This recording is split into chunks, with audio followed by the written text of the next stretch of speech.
नमस्कार। आज हम भारत की एक बहुत ही जानी मानी एयरलाइन एयर इंडिया के सफर पर थोड़ी गहराई से नजर डाल रहे हैं। जी। हमारे पास कुछ दस्तावेज हैं जो इसके आप कह सकते हैं शानदार अतीत, अभी की स्थिति और आगे की जो योजनाएं हैं उन पर रोशनी डालते हैं। तो चलिए समझते हैं इसकी पूरी कहानी। बिल्कुल। एयर इंडिया देखिए सिर्फ एक एयरलाइन तो है नहीं, ये भारतीय एविएशन की एक पहचान रही है। और अब टाटा समूह के साथ इसकी कहानी में एक नया और मुझे लगता है काफी दिलचस्प मोड़ आ रहा है। हाँ, इसकी शुरुआत अगर देखें तो 1932 में हुई थी। जेआरडी टाटा ने इसे टाटा एयरलाइंस नाम से शुरू किया था। और एक कमाल की बात यह है कि जो पहली उड़ान थी कराची से बॉम्बे, वो खुद जेआरडी टाटा ने पायलट के तौर पर पूरी की थी। हाँ, ये तो है। फिर 1946 में ये एयर इंडिया बन गई। सही। हाँ, लेकिन फिर एक बहुत बड़ा बदलाव आया 1953 में।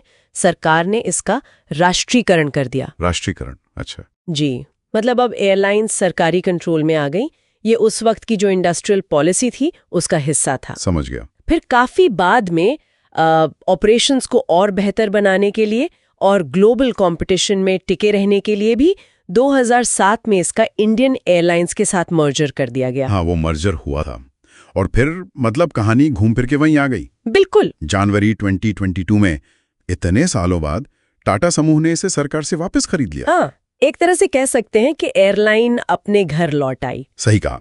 तो आज की क्या स्थिति है, मतलब हेडक्वार्टर, फ्लीट वगैरह? हाँ, तो आज की बात करें तो एयर इंडिया का हेडक्वार्टर नई दिल्ली में है और इसका जो मेन हब है, मतलब जहां से ज्यादातर कनेक्टिंग फ्लाइट्स चलती हैं, वो दिल्ली का इंदिरा गांधी इंटरनेशनल एयरपोर्ट है। ओके। फ्लीट की बात करें तो बेड़े में अभी 120 से ज्यादा एयरक्राफ्ट है।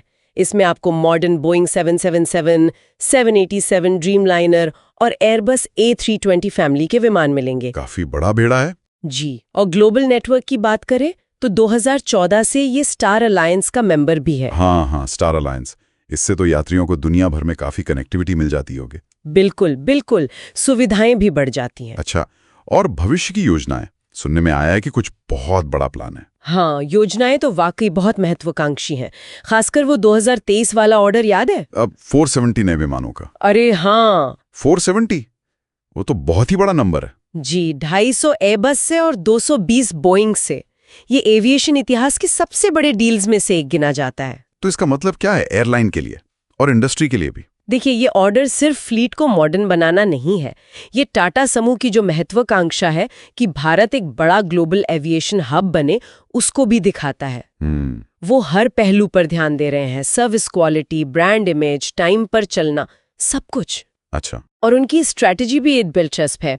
प्रीमियम सेगमेंट के लिए विस्तारा, जो पहले टाटा सिंगापुर एयरलाइंस का जॉइंट वेंचर था, उसका एयर इंडिया में मर्जर हो रहा है। हाँ, वो प्रोसेस चल रहा है अभी। जी, और दूसरी तरफ जो कम लागत वाली यात्रा है, उसके लिए एयर इंडिया एक्सप्रेस और AIX कनेक्ट, जो पहले एयर एशिया इंडिया था, उनको मजबूत किया जा रहा है। तो ये मतलब एक मल्टी ब्रांड अप्रोच हुई, बिल्कुल अलग अलग मार्केट सेगमेंट्स के लिए। बिल्कुल सही।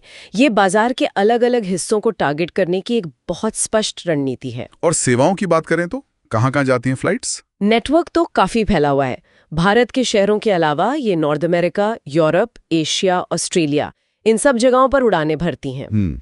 यात्रियों के लिए फर्स्ट क्लास से लेकर इकोनॉमी तक कई तरह के ऑप्शन मौजूद हैं और इनका जो लॉयल्टी प्रोग्राम है उसका नाम फ्लाइंग रिटर्न्स है। ठीक है, तो संक्षेप में अगर देखें, एयर इंडिया ने जेआरडी टाटा के विजन के साथ शुरुआत की, फिर राष्ट्रीयकरण का एक लंबा दौर देखा और अब फिर से टाटा के नेतृत्व में एक बड़े बदलाव और कह सकते हैं महत्वाकांक्षी विस्तार की राह पर है। हाँ, और इस पूरी बातचीत के बाद ना एक सवाल मेरे मन में जरूर आता है। बताइए। कि इतने बड़े स्केल पर जो ये विस्तार हो रहा है, ये रीस्ट्रक्चरिंग हो रही है, इसके साथ एयर इंडिया आने वाले दशक में सिर्फ अपनी छवि को कैसे सुधारेगी, ये तो है ही, लेकिन ग्लोबल एविएशन का जो इतना कॉम्पिटिटिव मार्केट है, उस पर इसका क्या असर पड़ेगा?